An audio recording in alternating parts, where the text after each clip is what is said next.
Está no ar. Gente que Fala. O melhor programa de debates do rádio brasileiro.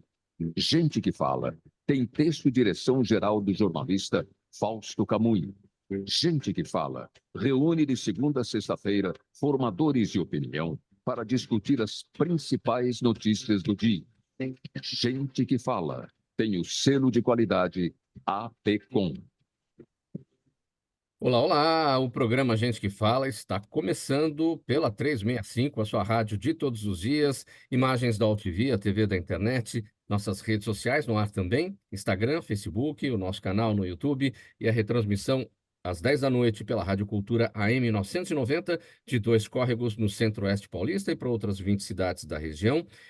Pela próxima hora, o nosso convite diário aqui para você ficar com a gente, curta, comente, compartilhe a transmissão do programa Gente que Fala, interaja também pelo WhatsApp, faça perguntas aos nossos entrevistados, é bem bacana a sua participação, sua interação, 973350038 é o número, 973350038.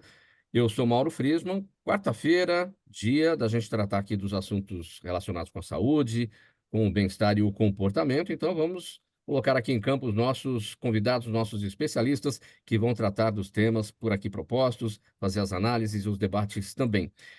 Primeiramente, Luiz Freitas, ele é terapeuta prânico, consultor estratégico, mentor, palestrante e empresário. Luiz, como é que está? Bem-vindo. Prazer, gratidão aí pelo convite. Espero poder compartilhar aí com vocês aí esses temas tão relevantes. Legal, obrigado pela presença. Também com a gente a Gabriela Borba, psicóloga clínica, especialista em terapia cognitivo-comportamental. Como é que tá, Gabriela? Tudo bem por aí? Olá, por aqui tá tudo bem. É um prazer estar aqui com vocês. Obrigado pela presença. Elisângela Niná, psicóloga, também aqui na nossa bancada de hoje para debate dos nossos assuntos. Tudo bem, Elisângela? Tudo ótimo, Mauro. Prazer estar aqui.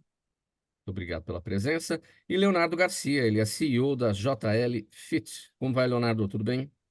Tudo ótimo, boa tarde. Prazer estar aqui com todos vocês. Irei contribuir ao máximo. Vamos lá, gente. Então, os nossos assuntos já estão aqui na pauta. Quarta-feira, como eu sempre destaco, saúde, bem-estar e comportamento desfilando no programa Gente que Fala. E olha, a cidade de São Paulo entrou em estado de emergência em saúde por dengue, após ultrapassar 50 mil casos da doença, com 11 mortes. O Brasil nunca viveu uma epidemia tão grave de dengue e os especialistas alertam que ela será 3 vezes pior do que a anterior, tanto em número de casos como de mortes. A população brasileira, na verdade, nunca teve a percepção do risco de morte, né, em relação à dengue. Tanto que 80% dos criadouros do mosquito transmissor da doença estão dentro de casa. É justamente a falta dessa percepção aí de muita gente, né? E além dos difíceis sintomas e o risco de morte, a doença, ou seja, a dengue, pode causar sequelas irreversíveis ao sistema nervoso. Eu começo com você, Luiz, a respeito desse tema, nesse ponto aqui da nossa nota, que é o que mais chama a atenção é o fato da percepção do risco de morte, especialmente em relação à dengue, não existir na população brasileira. 80% dos criadores do mosquito, do Aedes aegypti, estão dentro de casa, os criadouros estão dentro de casa. É por isso que a dengue é aquela doença que nunca foi embora, na verdade, porque muitas pessoas não prestam atenção nas formas de combatê-la dentro de casa. Qual que é a sua avaliação? É muito triste isso, porque a prevenção da dengue ela é totalmente possível e muito eficaz se aplicada. Durante muitos anos eu tive laboratórios de análises clínicas, imagens, então a gente sempre fazia estudos, né? E toda cidade que faz realmente uma campanha efetiva contra a dengue, ela consegue resultados muito eficazes. Então precisa de um trabalho da população, trabalho da prefeitura, do governo estadual e federal para o trabalho preventivo, né? Essa é a grande solução. Todo ano, quando tem uma epidemia muito grande numa cidade localizada, no ano seguinte ela consegue controlar os números da dengue. Isso é bem impressionante, depois que você passa pelo grande problema. Só que dessa vez ela está sendo generalizada. É isso que está causando essa percepção e essa vontade de todos atuarem. Mas é a prevenção, né?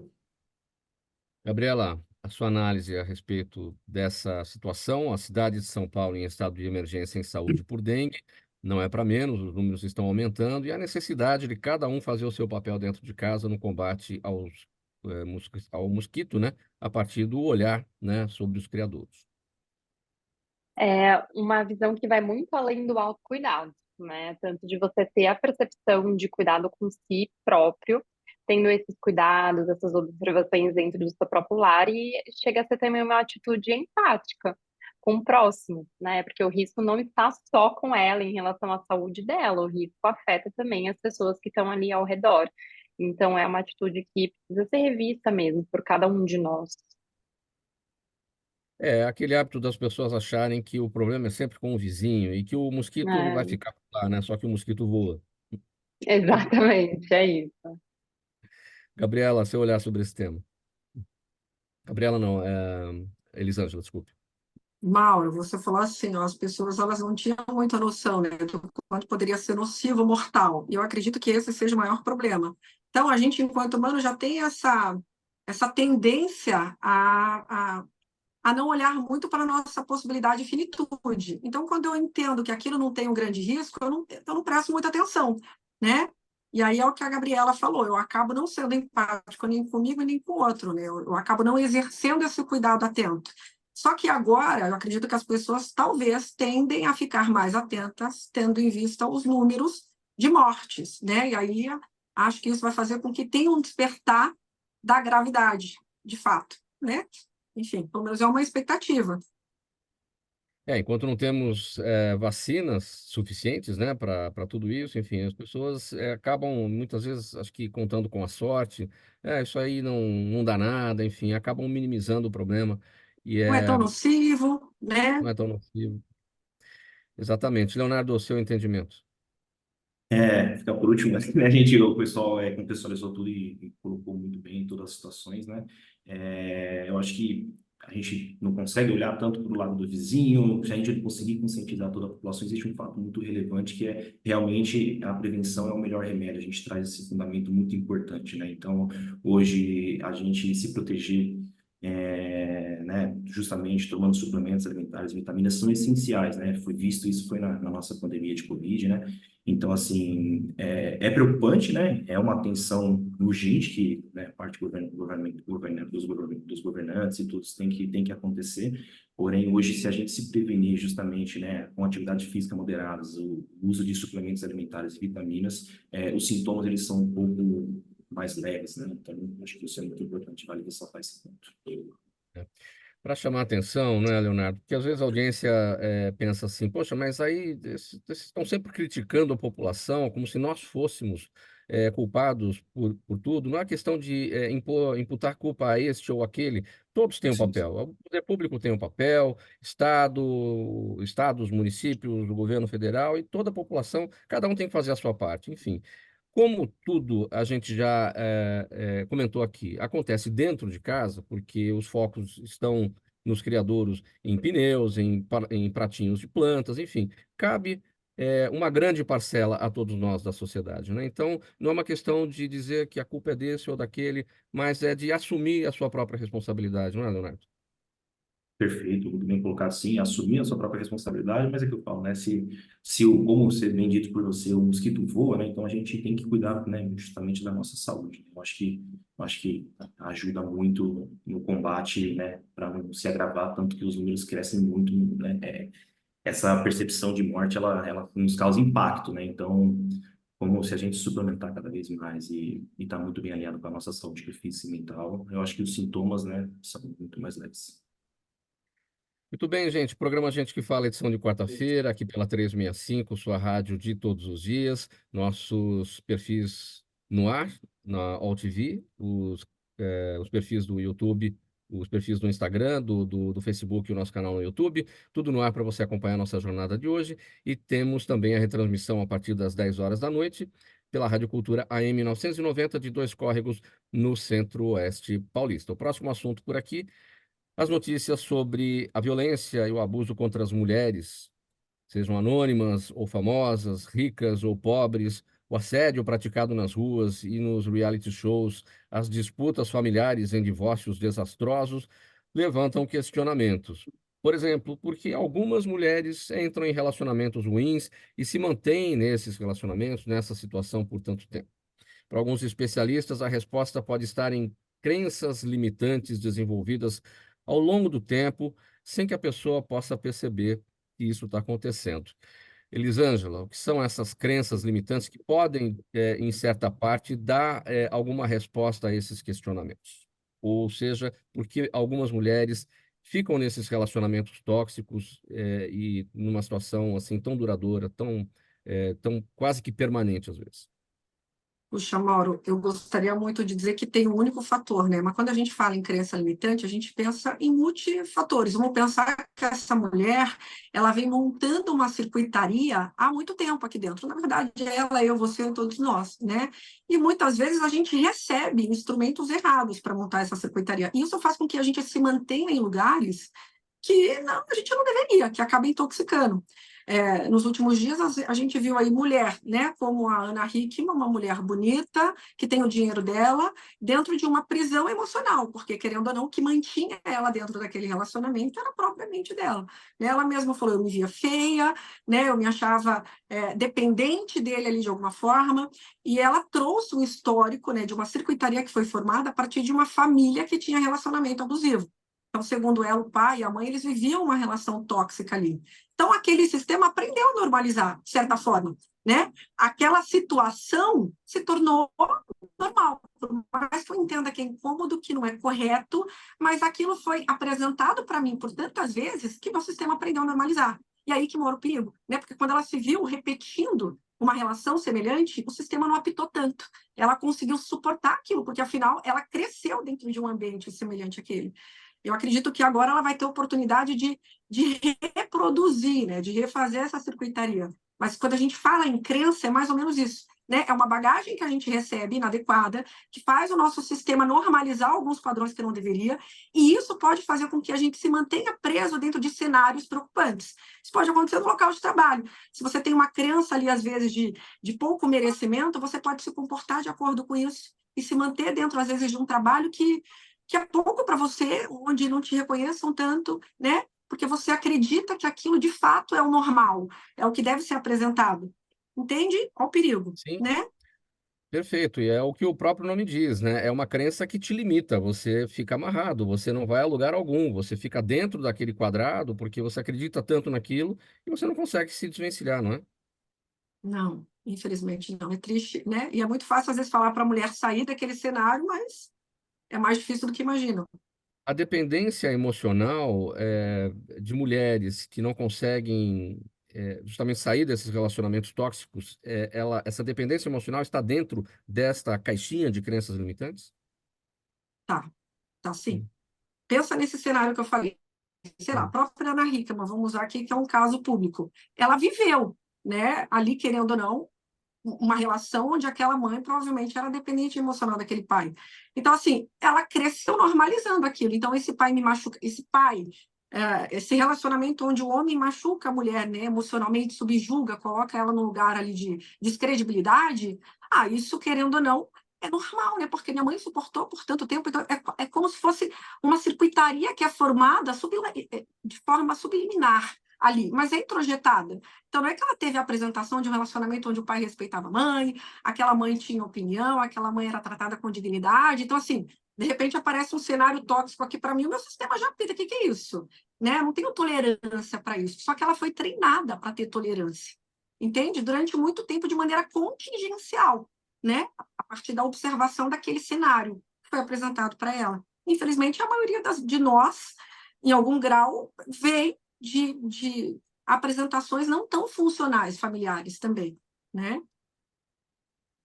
Como se livrar das crenças limitantes e escapar dessa situação de violência e de abuso? Porque é preciso ajuda profissional, que muitas mulheres muitas vezes não têm essa possibilidade, porque tem um fator mental aí, tem um fator psicológico, mas tem um fator policial aí também. A mulher é ameaçada, a mulher corre risco de vida, enfim. Então, não é uma questão dela, às vezes, querer. Ela quer, muitas vezes, né? Mas ela não tem a possibilidade de chegar lá porque tem um agressor ali ameaçando, né? Qual é o melhor caminho? Infelizmente, até ela chegar nesse lugar de decidir denunciar, né, às vezes uma espécie de abuso, aí já é um lugar de avanço emocional, sabe, Mauro? Porque, como a gente falou, a primeira prisão de fato é emocional. Então, enquanto eu estou normalizando, eu não vou denunciar, eu não vou, né? Como é que eu vou gritar socorro se eu estou normalizando? Então, eu sempre digo, eu trabalho hoje, 99%, né, do público que eu atendo é feminino. E o que eu sempre prego clinicamente é que a única maneira, pelo menos que eu vejo, e depois a Gabi, se ela quiser acrescentar alguma coisa, a única coisa que eu vejo que seja um portal para você sair da carência e da dependência é você existir independente do relacionamento. Então, eu preciso treinar, igual a atividade física, né?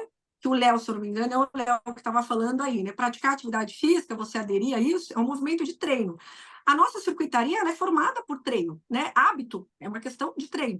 Então, eu preciso treinar e existir independente desse relacionamento. Ter uma vida financeira, sim, né? Tentar ter uma rede de apoio, tentar ter uma colega ou outra, tentar ter fontes de prazeres outras que não seja esse relacionamento. O problema é que a maioria dessas mulheres acabam vivendo quase que 90% em prol da relação. E é lindo o romance, eu acho maravilhoso, mas o problema é que a gente não está falando de romance, né? A gente está falando de dependência, e as mulheres acabam confundindo isso. A própria Ana Hickman, ela, relatos, né, dela falando, a gente ficava muito quietinho, muito juntinho, né? Era tudo muito eu e ele, então, assim, não existia uma amplitude bacana dessa vida. Então, eu vou ficando cada vez mais presa àquilo, porque o meu mundo, de fato, vai se reduzindo àquilo ali. Então, enquanto a mulher, ela se submeter, ou ela se colocar nesse lugar de só existir enquanto dentro de um relacionamento romântico, ela vai se tornar uma isca, entende? Ela vai ficar vulnerável. Então, sei que é difícil, mas tem que existir em outras frentes. Sim, para te ouvir também, Gabriela, a respeito desse tema, e você vê, não tem, afeta todo mundo. É como a gente disse aqui, as famosas, as anônimas, as ricas, as pobres, enfim, o problema é igual e a saída é a mesma também. É Gabriela. exatamente. Oi. É exatamente. Não tem como fugir de uma redescoberta, né? A gente precisa ajudar essa mulher a treinar esse novo comportamento, a adquirir esse novo caminho. E uma coisa que eu vejo muito também, ele em complemento ao que você disse, é a gente ajudar essa mulher a construir a própria autoestima dela.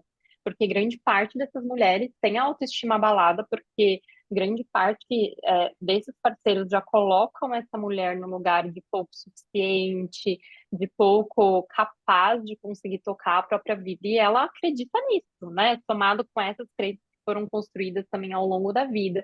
E a gente ajudar essa mulher a entender que ela pode sim ter ali as próprias escolhas dela, que ela pode estabelecer os próprios limites, e que ela tem valor, sim, diferente do que as pessoas falaram para ela até então, é um caminho super importante dentro desse processo de treino de comportamento.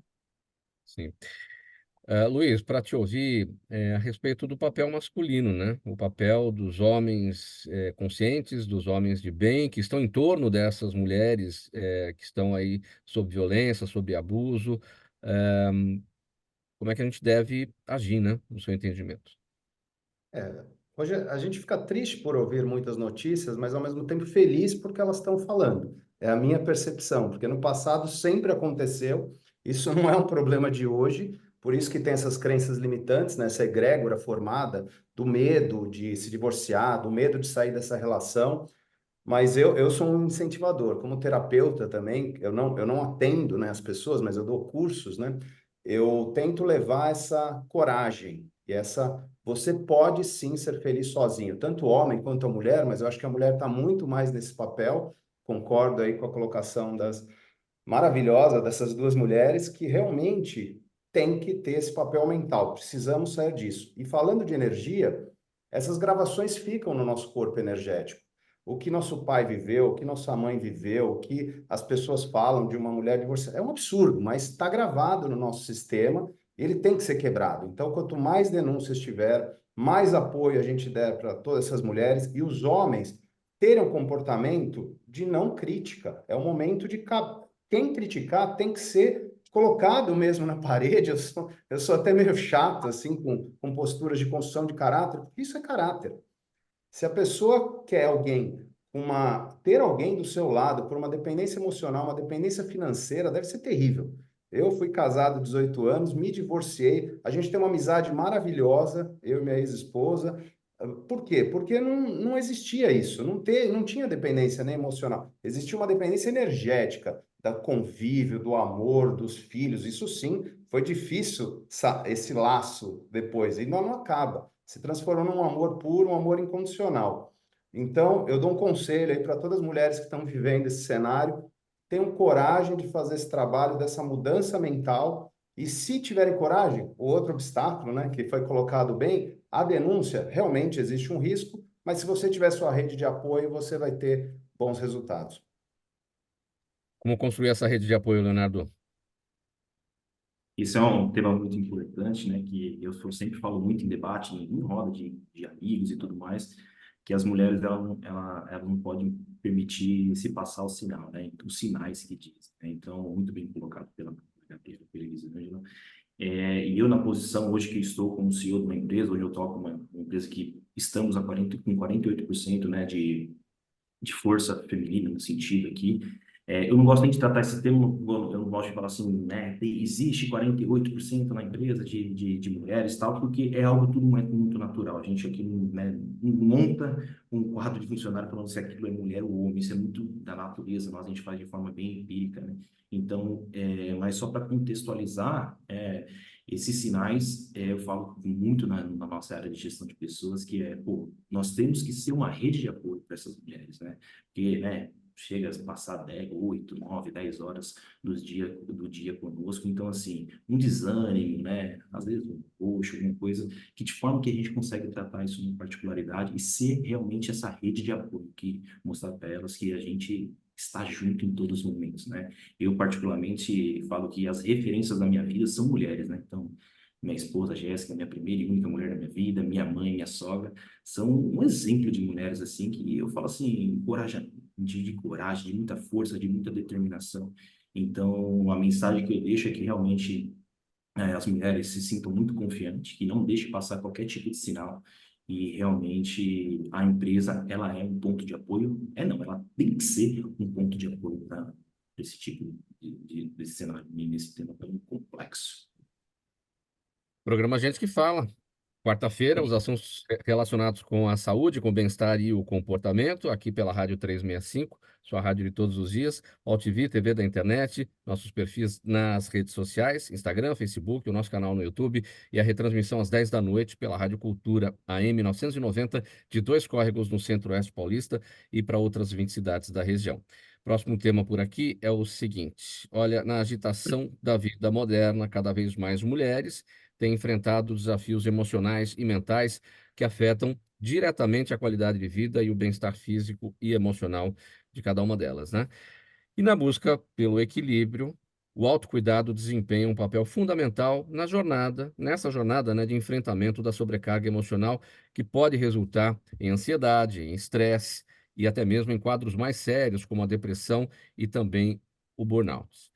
Bom, vamos falar diretamente deste ponto, do autocuidado, Gabriela. Como é que a gente chega nesse termo, nesse ponto? Qual é o primeiro passo? Uhum. O que eu percebo, Maura, é que a mulher cada vez mais tem ganhado espaço no mercado de trabalho, no empreendedorismo, só que ao mesmo tempo que ela tem tido esse espaço, ela continua equilibrando várias demandas, principalmente pessoais, em relação à família, ao cuidado dos filhos, do próprio relacionamento, familiares e tudo mais. E tomada a normatização da produtividade, que é o que a gente vive também nesse mundo atual, acaba que o autocuidado dessa mulher fica em segundo plano. Então, ela prioriza dar conta de várias outras coisas e o autocuidado acaba não tendo espaço. Só que quando a gente se entrega para esse alto nível de produtividade, a gente deixa de observar que o movimento interno que isso gera pode acarretar no estresse crônico. Então, a gente vive nessa aceleração, produzindo, produzindo, produzindo, sem espaço para respirar. E o estresse crônico, ele pode trazer muitos impactos cognitivos, principalmente. Então, essa mulher, ela começa a perceber uma falha na memória, uma falha na atenção, uma irritabilidade. E esse conjunto de sintomas, eles acabam atrapalhando muito a dinâmica familiar, acabam atrapalhando muito também o próprio desempenho no trabalho dela, no âmbito profissional. Só que, como a saúde mental ainda tem ganhado espaço e nem sempre as pessoas conseguem reconhecer isso logo no início dos sintomas, essa mulher ela acaba desencadeando também um quadro de humor deprimido, um quadro de ansiedade. E aí, quando ela se permite buscar ajuda, ela já está num quadro mais crônico, em que precisa de um suporte maior para conseguir sair desse cenário. Como é que a mulher reconhece esse ponto que foi ultrapassado e que a partir daí ela pode já não conseguir resolver sozinha e precisa da ajuda profissional? Primeiro, observar qual que é o tempo que ela se dispõe a cuidar dela mesma. Nós mulheres, a gente tem algumas tarefas que a gente gosta de cumprir, né, para o nosso autocuidado mesmo, para a nossa autoestima. Então, essa mulher começou a observar quanto tempo faz que ela não faz uma massagem, que ela não faz uma unha, que ela não arruma o cabelo, que ela se olha no espelho e que, de fato, ela fica satisfeita com aquilo que ela vê. Qual dentro das 24 horas dela, como tem sido esse tempo de descanso? E descanso não é só dormir, é um descanso dela poder ter um momento com ela mesma, de poder fazer um almoço com calma, uma refeição mais tranquila. Então, o primeiro passo é esse, ela ter uma autoobservação dos seus próprios comportamentos e como ela tem lidado com essas demandas do dia a dia. Porque se ela refletir e perceber que ela está vivendo apagando incêndio, fazendo várias coisas ao mesmo tempo e não concluindo nada, é porque algo não está certo, né? E aí, quando a gente fala dos próprios benefícios do autocuidado, ela pode, obviamente, né, começar a tratar esse novo rumo comportamental, cuidando da saúde física, principalmente. Então, a prática de atividade física ajuda muito, não só na parte da própria autoestima, da autoimagem dessa mulher, mas principalmente porque a atividade física ela aciona muitos hormônios que ajudam no bem-estar mental, como a dopamina, a endorfina, que é o anestésico natural, que ajuda a desacelerar um pouco esses pensamentos acelerados que geralmente essa mulher fica dentro desse meio ansioso, reduz também o estresse, ajuda essa mulher a olhar para ela mesma de uma forma diferente, porque quando a gente pratica o autocuidado e a gente coloca um espaço para isso, a gente melhora o que a gente chama de autoeficácia. Então, ela se sente capaz, além de cuidar dela mesma, e estar pronta para cuidar das pessoas que ela ama. Então, olhar com mais cuidado para essa parte é essencial, porque quando eu recebo muitas mulheres no meu consultório que trazem um pouco dessa queixa, eu percebo que elas apresentam uma crença de que é luxo poder cuidar dela mesma, é luxo poder descansar, é luxo ela marcar um horário para fazer uma unha, é luxo ela poder pensar nela mesma, ou é um ato de egoísmo ela pensar nela mesma. Só que não, é algo necessário. E eu sempre costumo dizer que enquanto você separa um espaço para cuidar de você, e isso engloba também os homens, não só as mulheres, né? Mas quando a gente se cuida, a gente está bem para cuidar do próximo. Então, nesse achar isso, achar aquilo, o item número um da relação de autocuidado, que na verdade não é um autocuidado, mas talvez a introdução para entrar nessa lista de autocuidados, é o reconhecimento. Deixar de achar, né? Que isso não é, aquilo não é. Sem dúvida, sem dúvida. É a gente ressignificar essa crença.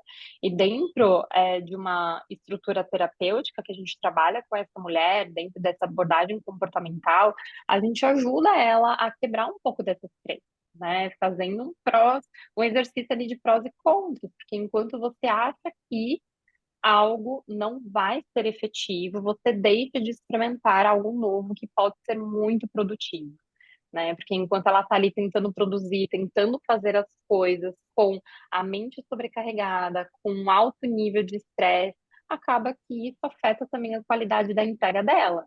Então, é justamente a gente fazer esse exercício para que ela entenda o valor de buscar esse equilíbrio.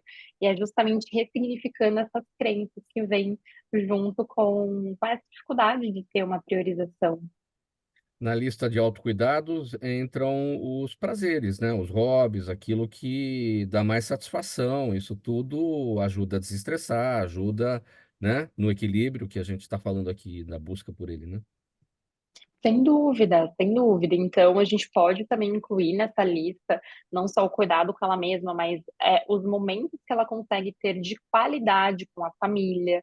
Isso também conta como um autocuidado, porque essa mulher, ela está dentro de um contexto de que, sim, ela consegue conviver com a família, mas ela convive com a família fazendo várias coisas ao mesmo tempo. Ela convive com a família, mas com a mente no trabalho. Ela convive com a família, mas com a mente lá na lista de outras coisas que ela precisa fazer. E com isso, ela deixa de criar memórias afetivas com essa família, ela deixa de ter ali uma experiência diferente com os filhos, né? Quando a gente fala aqui desse mundo materno, que já tem aí uma série de outras sobrecargas que vêm em conjunto.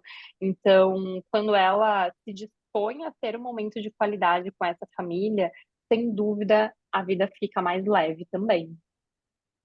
Para ouvir a Elisângela a respeito desse tema também, Elisângela, acho que não é um exagero a gente dizer que essa sobrecarga emocional, esse estresse cognitivo, pode levar a situações mais sérias. A gente falou aqui de depressão, de burnout, mas para as mulheres que já estão se aproximando da menopausa, antecipar isso, a precocidade da menopausa, a precocidade de doenças degenerativas, Alzheimer, enfim, não é exagero imaginar que uma vida carregada de problemas emocionais, estresse cognitivo, vai antecipar coisas e trazer doenças muito graves.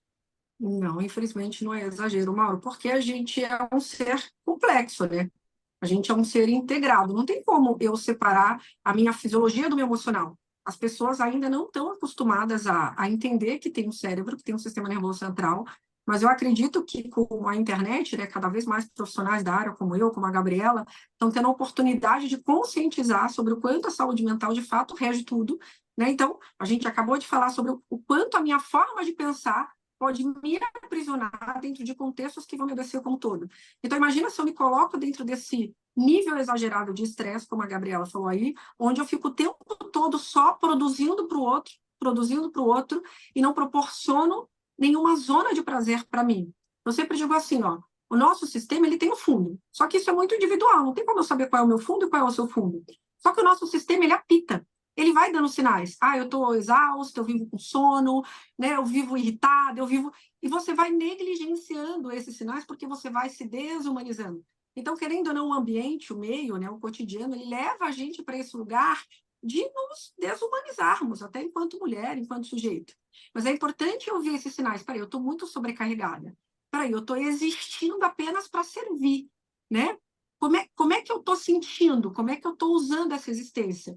Eu estou só viva ou estou existindo? Falamos aí da prática da atividade física. Se você me pergunta assim, qual que seria um movimento primário de autocuidado? Na minha concepção clínica, a atividade física. Hoje em dia isso ainda está mais entendido. Então, quando a gente fala de atividade física, Mauro, a gente está falando de um corpo bonito, torneado, mas a gente está falando de neurotransmissor, como a Gabriela falou. Só para você ter uma noção, no medicamento antidepressivo, ele basicamente vai liberar serotonina, que é uma substância, tá, que a gente libera quando pratica atividade física. E essa substância, ela regula o nosso humor. Então, assim, olha como é importante essa prática para o fortalecimento da minha cognição. Entende? Luiz, vamos puxar a brasa para nossa sardinha? Os homens também precisam de autocuidado. Sim.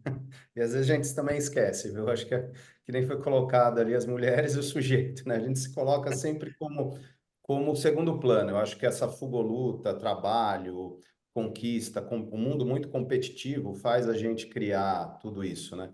Eu tenho meus autocuidados que são uso muito as técnicas da terapia prânica, como respiração adequada, meditação, e hoje minha vida é completamente diferente de quando eu não fazia isso com regularidade. Muda muito. Em 2017, resolvi dar uma virada de mesa e comecei a praticar todos os dias. Conheço isso há muitos anos, né? 22 anos, mas comecei a implementar na minha vida. Uma coisa é você ter o conhecimento, outra coisa é você implementar.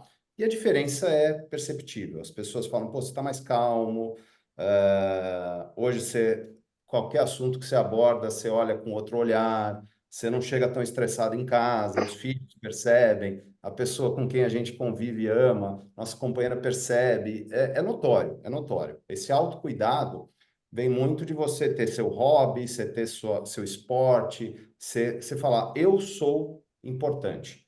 E para curar os outros, a gente precisa se autocurar, né? Quando a gente fala de corpo de energia, né? A gente tem nosso corpo de energia, quanto mais eu me cuidar, mais ele fica poderoso. E quanto mais poderoso, mais pessoas eu posso ajudar, né? Então, até para cuidar dos outros, você precisa estar bem, né?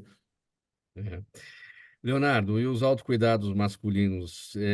Achei interessante essa leveza com que o Luiz tratou. O morro está desmoronando, ele vai lá, ele empurra o morro para cima e não vai cair mais.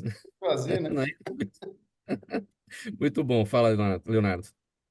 Não, eu acho isso muito, muito, muito bom. E o autocuidado, ele tá do lado, não é? A gente entrou no tema como sobre mulheres, mas o autocuidado, ele tá muito atrelado ao ser humano em si, né? Porque se a mulher, ela tem, né, as fortalezas dela e a resiliência dela, né, emocional, e o homem também tem o autocuidado dele, eu acho que isso migra acho que por um bem maior, que é o bem da família, sabe? Então, eu acho que realmente nós temos que se cuidar, nós temos que ter nossos hobbies, nossos momentos, né, onde possamos cuidar de nós mesmos, para que isso reflete numa família muito bem consolidada emocionalmente e que tudo migre para que todo mundo seja muito feliz. Assim, eu sou um cara de muita autoestima. Eu acho que a felicidade tem que reinar, principalmente dentro dos lares brasileiros. E o autocuidado tem muito a ver com esse bem-estar. Este é o programa Gente que Fala, edição de quarta-feira, com os assuntos da saúde, bem-estar e comportamento, pela 365, sua rádio de todos os dias, imagens da OTV, a TV da internet, nas nossas redes sociais, Instagram, Facebook, o canal do YouTube e a retransmissão pela Rádio Cultura AM 990, de Dois Córregos no Centro-Oeste Paulista e outras 20 cidades da região, a retransmissão a partir das 10 da noite. Vamos tratar agora sobre o seguinte: a cura prânica é uma técnica que utiliza os movimentos das mãos para harmonizar os chakras do corpo e protegê-lo de toxinas energéticas. Embora seja antiga, a ciência de cura por meio da energia foi modernizada pelo filipino Choa Sui. Espero que eu esteja correto aqui na pronúncia, Luiz. Qualquer coisa, Pensei. você me diz. É isso aí mesmo? Que tornou ele, o filipino, né, tornou a cura prânica conhecida. A palavra prana vem do sânscrito, que significa força da vida ou energia cósmica, e essa energia é que mantém o corpo vivo, fortalecido e em estado de boa saúde. Você já fez um introdutório, né, no tema anterior, Luiz? O que a gente pode acrescentar sobre a cura prânica? Olha, eu como minha principal carreira foi dentro da área da saúde, eu ficava às vezes muito chocado e falava assim, não é possível, por que que algumas doenças não se curam? Por que que a gente tem alguns problemas mentais, emocionais, que às vezes a gente não consegue achar uma saída? Por que a prosperidade para uns, para outros não? E daí você vai começar a estudar o corpo de energia, né? Alguém falou para mim, existe um corpo de energia. Eu falei, é loucura isso, porque eu era bem cético, eu era bem matemático, mercado financeiro, aquela loucura. E fui observar. E daí, sabendo que esse corpo de energia existia, comecei a implementar isso, tanto cura. Meu pai teve uma pancreatite hemorrágica, foi curado com isso, e dentro do hospital que eu administrava, então os médicos, tudo maluco, como está fazendo isso? Como acontece? Falei, vocês falaram que não tinha jeito, agora a gente foi usar uma técnica complementar. Não substitui a medicina de forma nenhuma, mas eu acho que se você aprender a cuidar do corpo físico e do corpo energético, né, que daí inclui o mental, emocional, a tua vida melhora em todos os aspectos, porque você muda a sua frequência. A doença chega principalmente antes no seu corpo de energia para depois chegar no seu corpo físico. Então, a própria dengue, a própria Covid, meus pais em casa na época do Covid, o pessoal falou, o que que você está fazendo? Eu estou fazendo cura neles para o coração, o chakra do coração crescer, porque daí a tristeza não impera, o pulmão fica fortalecido. Claro, tem que tomar vacina, tem que fazer todas essas precauções, tem que usar máscara, mas existe esse algo a mais. E quando você começa a praticar esse algo a mais, te dá essa leveza, porque o problema sempre vai existir. Não é que você vai trabalhar sua energia, o problema não vai existir, mas muda a sua frequência. Então, até para os outros temas, né, para as mulheres até saírem de relacionamentos abusivos, se sua frequência está diferente, essas pessoas não vão se conectar mais com você. Você tem que mudar essa frequência, você tem que acreditar que você pode. E essa frequência nova vai trazer mais pessoas com a sua ligação energética, com essa vontade de viver diferente. Então, a harmonização dos chakras é ter o equilíbrio, né? através de meditação, através de respiração, a técnica de cura, limpeza, energização dos chakras e principalmente um tema que é construção de caráter, né? O mestre Shua falava para a gente, né? Eu tive o prazer de conviver com ele de 2002 a 2006. Ele falava muito para a gente, se você não sujar seus chakras, você não precisa limpar. Então, tem a construção de caráter. Isso, e cria uma frequência legal. Quanto mais sua frequência é legal, é capaz de um bandido passar por você e não te enxergar, é capaz de um desafio passar por você e não te enxergar, porque você está em outra frequência. Só que é desafiante fazer isso, não é todo dia que a gente consegue ser pessoas maravilhosas e perfeitas, então a gente vai pegando essa sujeira, essas toxinas, e vai criando, às vezes, uma doença mental, uma doença emocional ou uma doença física. Então, nós trabalhamos para que isso acabe, já passaram mais de 1.200 alunos lá no nosso espaço, e um bom resultado. Não temos muitos estudos científicos sobre isso, sobre a meditação já tem, no Covid a gente conseguiu fazer também, mas é uma ciência que vai ser, daqui a uns anos, aí comprovada, com certeza. A chave da virada para você aconteceu quando? Olha, eu tive dois momentos. Um, quando meu pai ficou doente em 2001, com uma pancreatite hemorrágica, os médicos deram que não tinha jeito. E na gravidez da minha esposa, quando meu filho também passou por uma anóxia de parto e teve grandes desafios também, a medicina falou que ele ia ter grandes dificuldades e a gente fez o tratamento. Mas eu separava a espiritualidade, a energia do físico, né? Caiu minha ficha mesmo em 2016, que é uma coisa integrada. Eu escutei bastante isso, né? Não tem separação. Em 2016 mesmo que eu consegui integrar na minha vida as duas coisas. Porque eu trabalhava que nem um louco e ia num retiro na Índia. Não fazia muito sentido. Hoje eu falo, não, eu vou me cuidar. Quarta-feira à tarde eu vou ficar com meu filho, eu vou jogar beach tênis, eu vou me divertir, eu não vou ter nenhum compromisso. Como a gente integra isso? Com a pessoa que eu amo, que hoje é minha companheira, como que eu vivo com ela, com a cura prânica junto? Não separado, entendeu? O meu tratamento mental, emocional, tudo junto. Então, em 2016, que foi a grande virada. Eu larguei vários projetos de trabalho e falei, não, agora eu preciso cuidar um pouquinho de mim e minhas decisões têm que ser integradas, né? Vou trabalhar com coisas que eu acredito. Vendi meus laboratórios, porque tinham coisas que eu não acreditava mais lá dentro. Comecei a trabalhar com energia solar, bioconstrução, coisas que me identificam mais com o que eu sou hoje, né? Quando a gente fala sobre essas terapias integralistas, né, que vibram cura, na verdade é uma forma de dizer, elas vibram prevenção, né? Ou quando a gente fala em vibrar cura, é vibrar, é tratar alguma coisa que já existe e prevenir outras. Tem os dois aspectos. A gente toma cuidado com essa palavra cura, porque às vezes é ligada para um lado de curandeirismo, né? Mas ela pode ser usada preventivamente ou corretivamente, mas sempre, eu gosto de afirmar, sempre complementando um serviço e um tratamento medicinal. Mas que existem melhores resultados, sim. Por quê? Imagina um corte, vai, eu cortei meu dedo. Meu corpo tem um poder de auto se restabelecer. Demora 2, 3 dias, ele se auto restabelece. Se eu jogar um grande fluxo de energia nesse local, esse corte vai cicatrizar mais rápido. É só isso que acontece.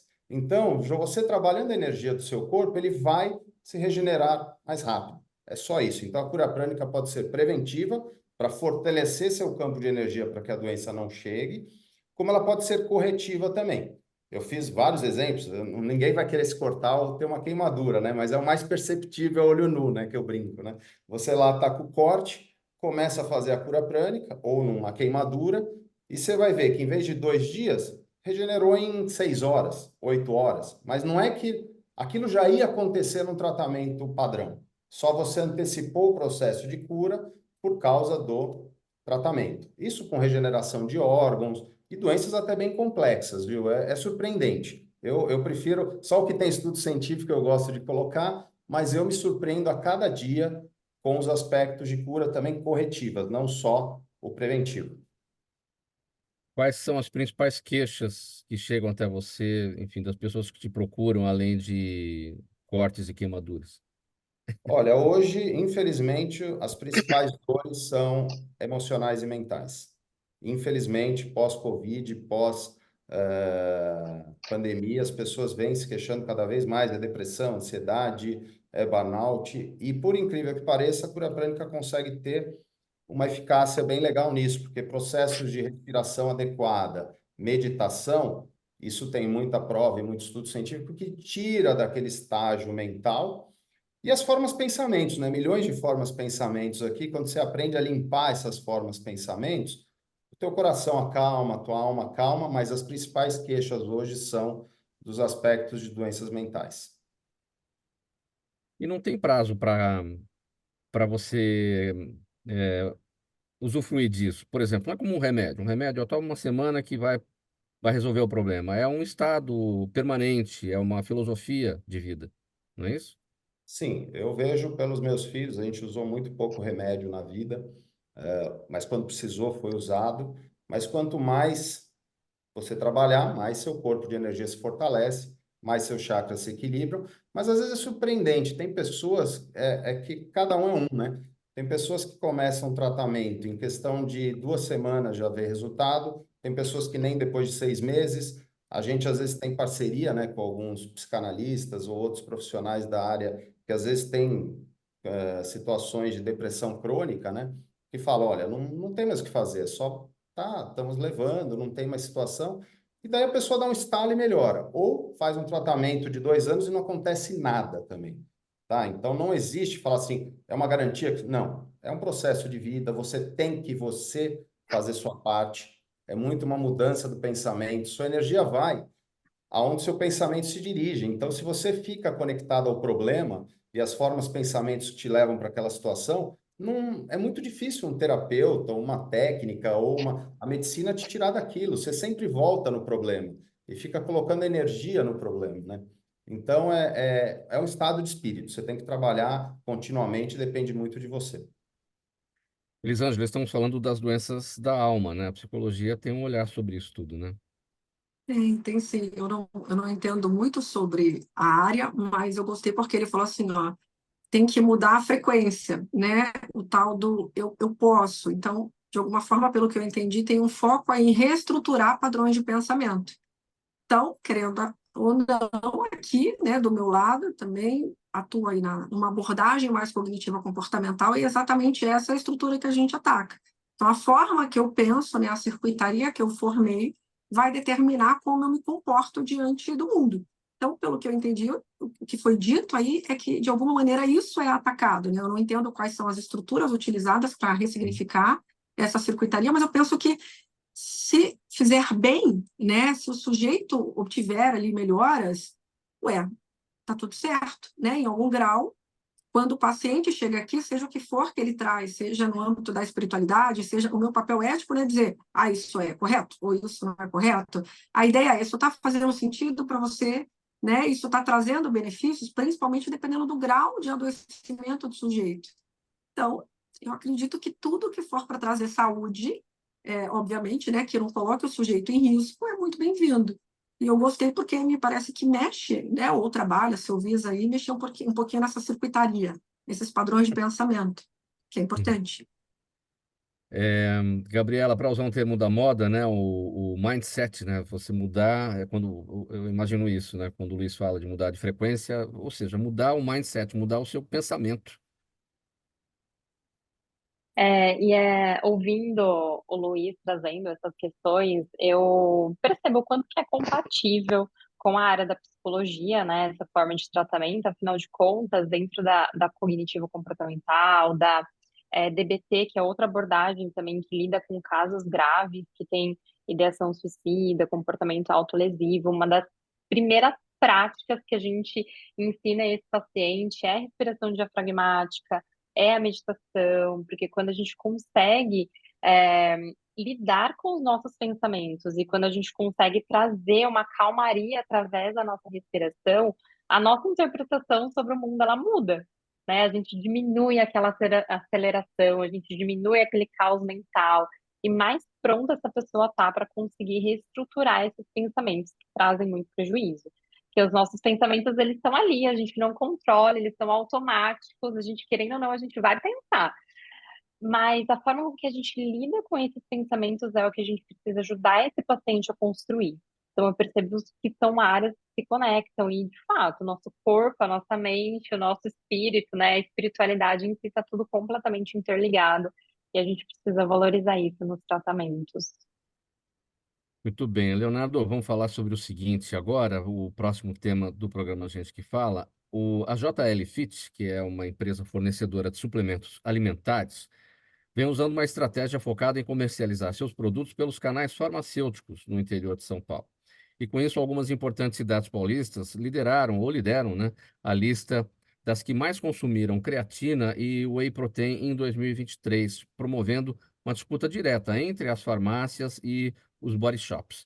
E nessa concorrência, as farmácias acabam levando vantagem porque oferecem um ambiente mais confortável para as pessoas que estão iniciando a vida fitness. Mais do que isso, né, Leonardo? Acho que dentro de um ponto de venda de farmácia, se tem orientação, né? Muito se fala sobre o consumo de suplementos indiscriminadamente, sem saber se a pessoa deve, o que que ela precisa, não é? Isso. Isso mesmo.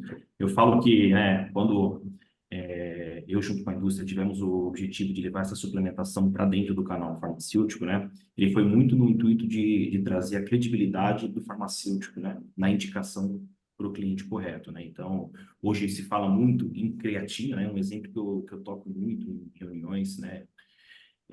A creatina, ela tem um artigo, né, que é o principal veículo para levar ela para dentro do seu músculo é o carboidrato, né? Então, tem que tomar muito cuidado quando a gente trata esse produto dentro do canal farm.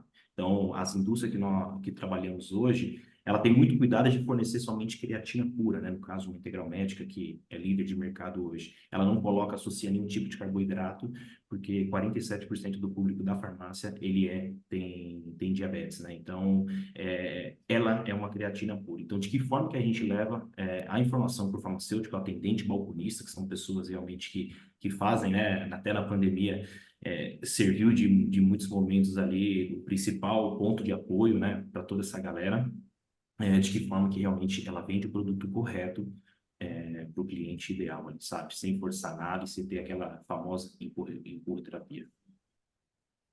Mas como é que as coisas são tratadas devidamente nas farmácias? Porque tem muita gente que também tem essa visão, até na farmácia é remédio, né? Vem muito com o conceito hoje, né? Hoje, 47%, né, do volume de venda da farmácia é os famosos MIPs, né, que são os produtos liberados de qualquer tipo de receituário. Então, vem crescendo muito o balcão para fora. Antigamente, você entrava lá, né, só tinha um pedacinho de pratinho, o restante, o remédio, estava tudo lá para dentro. Então, vem muito no sentido hoje de drugstore, né, tanto dos Estados Unidos para cá. Hoje, quem frequenta o exterior sabe que vende de tudo, inclusive remédio, né? Então, esse conceito já vem chegando no Brasil em vários momentos. Então, ela é uma categoria que ela ainda não é o destino, né? Ninguém acorda de manhã, no bastidores a gente estava falando com a Elisângela, eu vou comprar suplemento na farmácia, mas com um mix muito bem posicionado, com marcas de qualidade, pô, o preço está correto, eu tenho uma indicação, eu tenho uma credibilidade. Eu falo que eu estou no ar-condicionado da farmácia, sabe? Todo mundo está naquele calor, entra na farmácia por causa do ar-condicionado. Então, assim, é um ambiente muito confortável, onde você sente segurança de estar comprando um produto que realmente vai é, atingir os objetivos, principalmente de saúde e alta performance, né? Mas a farmácia ela é fundamental aí, exatamente como eu destaquei aqui no final da nossa nota, para quem está iniciando a vida fitness, tá? Porque não tem informação, mas para quem já está acostumado a comprar os produtos, já tem um outro foco, né? O exemplo assim, que estamos aqui no debate é da Elisângela, né? Ela falou, pô, eu compro pela internet, só para você entender um pouquinho desse cenário. Hoje, de 60% a 70% é um mercado hoje que a gente fala que é um mercado de 5 a 6 bilhões hoje no Brasil, tá? Mais de 220 fabricantes de suplemento no Brasil. Então, esse mercado hoje ele está voltado na internet. Então, de 60% a 70%, né, a média ali de 64%, o volume dele é feito pela internet, porque o grande consumidor dele já sabe o que ele busca. Eu vou tomar proteína isolada, vou tomar proteína concentrada, né? Então, você quer uma absorção de 10 minutos, de 40 minutos, qual proteína eu escolho realmente para ter um ganho, né? Que todo mundo toma suplemento justamente para ter uma eficácia em treino, uma eficácia em resultado estético e saudável, né? Então, assim, a farmácia, ela ainda tem uma parcela de apenas 6% no volume total da venda do suplemento, né? Então, Eu falo que não, é uma briga muito sadia que a gente fala com o mundo dos body shops, são as lojas especializadas, porque a farmácia ela não tem a gôndola elástica, então ela vai ter sempre um mix um pouco mais reduzido do que as lojas especializadas, né? Então é importante frisar isso bastante, do que encontrar e saber que a farmácia ainda ela não é o destino. Ninguém acorda de manhã falando, eu vou comprar suplemento na farmácia. Qual que Mauro, é o eu papel? tinha uma perguntinha para o Leonardo, quando você Fala, achar que Elisângela. pode. Vai lá, Posso? pode ir. Ô, Uhum. Leonardo, você falou assim, as pessoas que já estão acostumadas, é que nem eu, né? Eu já vou lá na internet e compro, mas eu acredito que tem muito uma crença de preço também, né? Então, assim, a crença de que na farmácia tende a ser mais caro.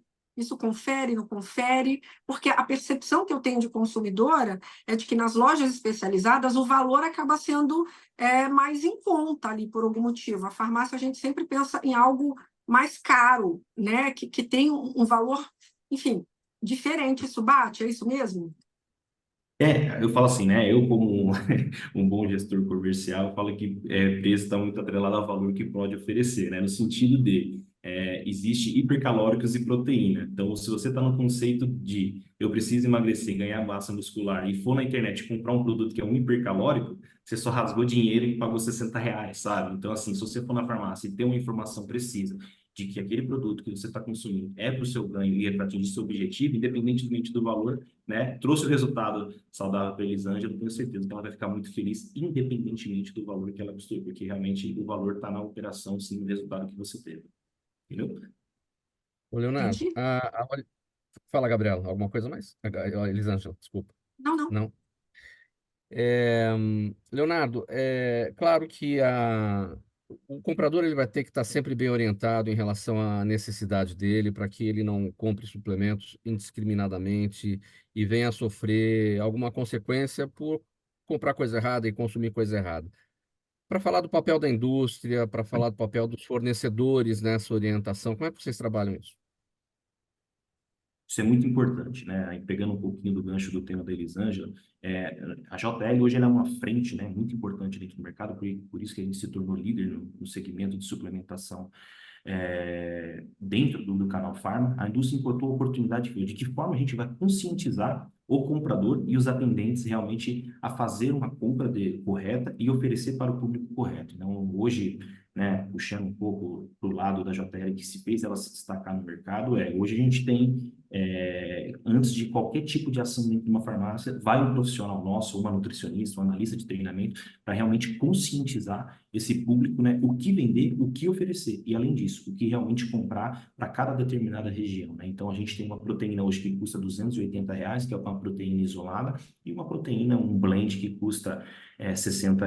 Então, assim, qual que é o mix ideal para aquela região, né? Intermediando em lojas intermediárias, né? Em lojas PMG, intermediárias, perfil, né, de público A, público B e público C, justamente para levar um produto muito conscientizado para aquela região necessária. Você falou que mais de 40% do público da farmácia tem diabetes, né? Então, Sim, vocês perfeito. levam em consideração as diversas doenças, enfim, o público que está lá para comprar determinados produtos para o tratamento, né, de certas doenças que não podem ser combinados com suplementação. É isso o sentido. Hoje o produto mais vendido dentro de uma farmácia em unidades vendidas chama Glifage XR, que é a metformina, né? Muita gente conhece quem tem esse público, Para né? Então, diabetes. hoje, do público diabético, o produto mais vendido hoje são dados de IQVIA, né? Que é quem mensura o mercado farmacêutico hoje. Inclusive, o ano de 2023, o produto mais vendido foi o Glifage XR, que é da Merck, que é a metformina. Então, assim, hoje a indústria, com esse movimento, ela toma muito cuidado com que adoçante utilizar em cada produto, né? Então, hoje essa linha Clean Label, né? Que é uma linha muito mais clean, zero açúcar e tudo mais, ela vem crescendo muito, inclusive dominando a linha de checkouts. Quem de vocês aqui, eu acho que são poucas pessoas que nunca consumiram uma barrinha de proteína. Tá saindo muito mais ali do lado do doce, do chocolate. Pô, a barrinha de proteína, ela tem uma caloria? Tem, mas ela é adoçada com um adoçante muito mais natural que o próprio açúcar. Ela te dá uma sustentabilidade, né, em questão de proteína, que te fornece de 12, 13, até 29 gramas de proteína. Então, existe um cuidado muito, muito, muito, né, com a galera de desenvolvimento de produto para esse público. Gente, vamos caminhar para o final da nossa edição do programa Gente que Fala de hoje, as despedidas de cada um. Leonardo tá com a palavra. Leonardo, sua despedida e os seus canais. 10 segundos. Meu canal, né, é JL Fit, é a empresa que faz a distribuição no canal Pharma. Meu Instagram é LeoJLFit. Queria agradecer muito, parabenizar todos os participantes. Foi uma aula estar aqui com vocês e obrigado pela oportunidade, Mauro. Gabriela Borba, sua despedida e seus canais também, 10 segundos. Foi um prazer estar aqui com vocês. Aprendi muito aqui com a nossa discussão. Obrigada por essa oportunidade. Vocês podem me encontrar através do meu Instagram, que é Gabriela Borba PC. Elisângela Nina, sua despedida e seus canais. Bom, primeiro, obrigada, Mauro, adorei o bate-papo, muito bom, muito aprendizado. E vocês podem me encontrar no @psielisângelanina, que é o meu Instagram. Luiz Freitas, sua despedida e seus canais. Gratidão aí pela oportunidade, pelo convívio, pela frequência aí de todos, a energia de todos. @Espaço Padme, nosso Instagram, e institutopadme.com.br, aí tem todas as informações aí dos nossos cursos e terapias. Legal, gente. Muito obrigado pela presença de todos. Em nome da equipe do programa Gente que Fala, vamos colocar um ponto final aqui na nossa edição de quarta-feira, sempre desfilando por aqui os assuntos relacionados com a saúde, o bem-estar e o comportamento. Participaram com a gente hoje Luiz Freitas, terapeuta prânico, consultor estratégico, mentor, palestrante e empresário; Gabriela Borba, psicóloga clínica, especialista em terapia cognitivo-comportamental; Elisângela Niná, psicóloga; e o Leonardo Garcia, que é CEO da JL Fit. Um abraço para todo mundo. Voltem sempre para mais informações, novas informações aqui com a gente. O programa Gente que Fala é sempre realização da ABCom, apresentação minha, Mauro Friesman, pauta e redação, Pedro Schiavon, Zenilda Salvato, nossa diretora de produção, jornalista Fausto Camunha, nosso diretor-geral. Você aí do outro lado é sempre a razão da nossa presença aqui todos os dias, você ouvinte, você espectador. A gente volta amanhã pela 365, sua rádio de todos os dias, AllTV e TV da internet, redes sociais, nosso canal no YouTube e a retransmissão às 10 da noite pela Rádio Cultura AM 990, de Dois Córregos, no Centro-Oeste Paulista. Para você que vai continuar aqui na programação da 365, música de qualidade nesse início de tarde, escolhida a dedo aqui para você ficar com a gente, tá bom? Um abraço a todos, tchau, até amanhã.